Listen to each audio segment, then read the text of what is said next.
Have you ever woken up in the middle of the night with that sudden, heart-pounding worry about your aging parent living alone? That was me last year. Every unanswered phone call. Every "I'm fine, don't worry" that didn't quite sound convincing. My mom, Margaret, was 78 and determined to stay in her own home after Dad passed. But that didn't stop the constant knot in my stomach wondering, what if she falls? What if she forgets her medication? What if something happens and nobody's there to help? I never thought I'd find a solution that would give both of us our independence back. Until I discovered how smart home technology completely transformed our lives. I still remember the exact moment everything changed. It was a Tuesday afternoon, and I'd been calling Mom all day with no answer. By the third hour, I was speeding across town, convinced something terrible had happened. When I got there, I found her on the kitchen floor. She'd fallen while reaching for a glass in the cabinet, and had been there for almost 2 hours. "I didn't want to worry you," she said, embarrassed. My phone was in the living room, and I couldn't reach it. That night, after getting her checked out at the hospital, thankfully just bruises and a sprained wrist, I sat in my car in the hospital parking lot and broke down. I couldn't keep living like this, constantly worried. And Mom couldn't keep living at risk. Something had to change, but what? The retirement community brochures on my desk felt like surrender. Moving her in with me wasn't practical with my travel schedule. And the full-time care options were astronomically expensive. I needed a solution that would respect Mom's fierce independence while giving me peace of mind.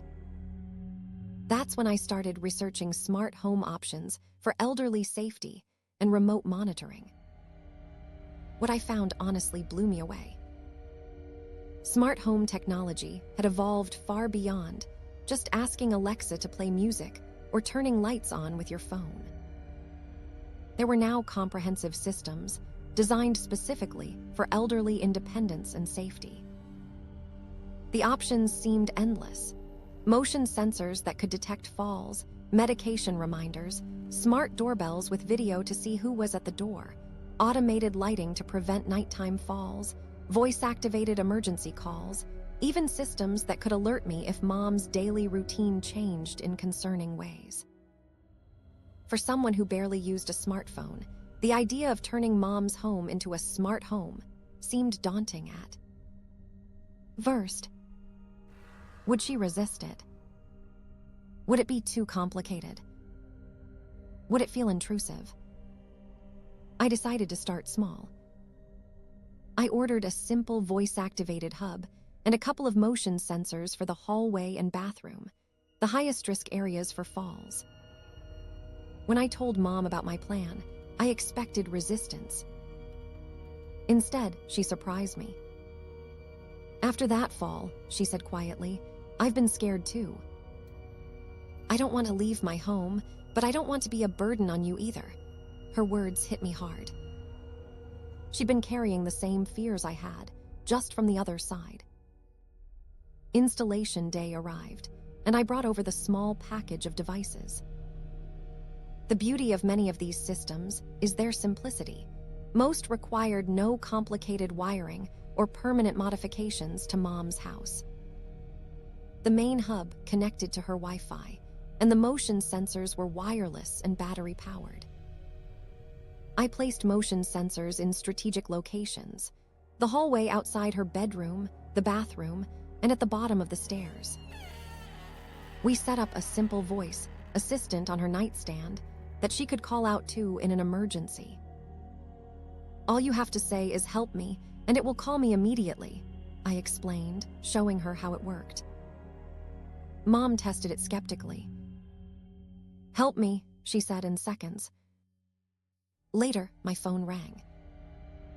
"Well, that's neat," she admitted with a small smile. The system was basic but effective. If Mom got up in the middle of the night, the motion sensors would trigger soft lighting to illuminate her path, reducing fall risk. If there was no movement in the house during her normal waking hours, I'd get an alert. And if she needed help, she could call for it without having to reach a phone. For the first time in months, I slept through the night without waking up worried. As Mom grew comfortable with the basic setup, we gradually added more features. Each addition addressed a specific concern we had. Medication management was a big one. Mom takes 6 different prescriptions at various times throughout the day. We added a smart medication dispenser that not only reminded her when to take her pills, but also alerted me if she missed a dose. I'm not forgetful, she insisted at first. But even she had to admit that sometimes she couldn't remember if she'd taken her afternoon heart medication or not. The peace of mind was worth the small hit to her pride. The kitchen was another area of concern. We installed a smart stove monitor that could detect if the stove was left on too long and automatically shut it off. Mom had always been an avid cook, but there had been a couple of close calls with forgotten pots. "Now I can make my famous spaghetti sauce without you worrying I'll burn the house down," she joked. Each addition was thoughtfully chosen to address real concerns without making her home feel like a surveillance state. That balance was crucial. This wasn't about monitoring Mom's every move. It was about creating an invisible safety net. About 3 months into our smart home journey, something happened that I never anticipated. The technology that I'd installed to help keep Mom safe was actually helping her feel more connected and engaged. The voice assistant became her companion of sorts. She'd ask it for weather updates, have it read the news, or play her favorite music. She even got into asking it trivia questions and jokes. "It's like having company," she told me during one of my visits. "I asked it to play Frank Sinatra yesterday, and we had a little dance party in the living room." The video doorbell gave her confidence about who was at the door before opening it, making her feel more secure about living alone. But the most surprising benefit came from the routine sensing capabilities. Because the system could learn Mom's normal patterns and alert me to changes, it actually encouraged her to stay active and stick to her routines. "I know you'll worry if I sleep in too late," she said with a wink during one of our weekly dinners, "so I make sure to get up and move around." This was an unexpected but wonderful development. The technology wasn't just passive protection, it was actively encouraging healthy habits. 6 months after installing our smart home system, the investment proved its worth in a way I couldn't have imagined. It was 2:30 in the morning when my phone rang with an emergency alert. The bathroom motion sensor had detected a fall. I immediately connected to the voice assistant. Mom, can you hear me?" Her voice came back weak but clear. "I got dizzy. I can't get up." I stayed on the line while calling 911 from another phone, directing them to her house, where the smart locks allowed emergency services to enter without breaking down the door. It turned out Mom had suffered a minor stroke. The doctors later told us that the quick response time was critical. Had she been on the floor until morning, the outcome could have been dramatically different. That night in the hospital, holding her hand as she slept, I realized just how valuable our smart home setup had become. It wasn't just about convenience or easing my worries. It had potentially saved her life. Our journey wasn't without its challenges. Technology can be frustrating, especially for someone from a generation that didn't grow up with it. There were false alarms, like when Mom's cat triggered the motion sensors, sending me into a panic at work. There were connectivity issues when her internet went down during a storm. And there was the learning curve of remembering how to use each new feature. Sometimes I feel like I'm living in a spaceship, Mom complained after we added a smart thermostat that she found particularly confusing. We worked through each issue together. I simplified some features, created written instructions with large print for others, and removed the ones that caused more frustration than benefit. The key was keeping Mom involved in every decision, respecting her input, and acknowledging when something wasn't working. Privacy concerns also came up. During a family gathering, my sister questioned whether all this monitoring was invasive. "Don't you feel like you're being watched all the time?" she asked Mom.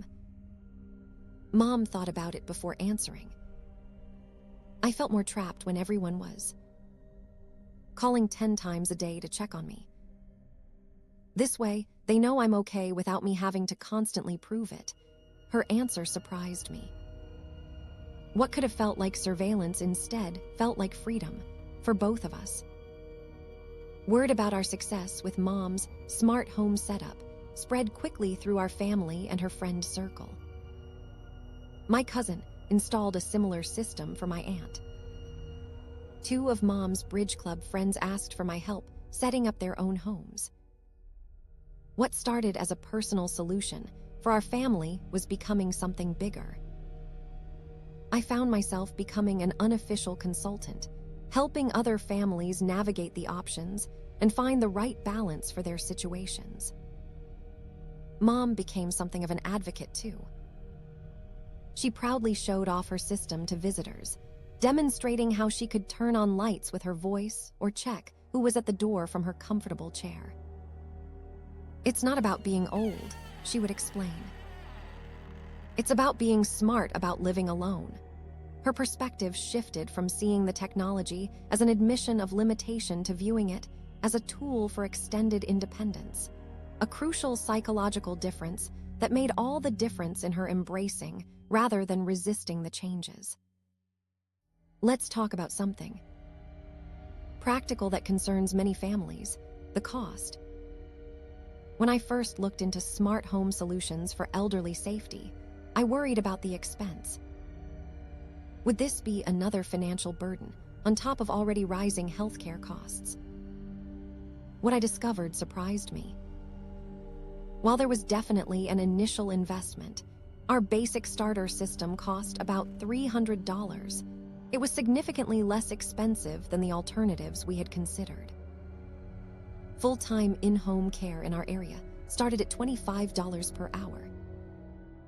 Assisted living facilities began at $4,000 monthly. Even hiring someone to check in daily would have cost hundreds per week. By comparison, our entire smart home system, even after expanding it over time to include more features, cost less than 2 weeks of professional care.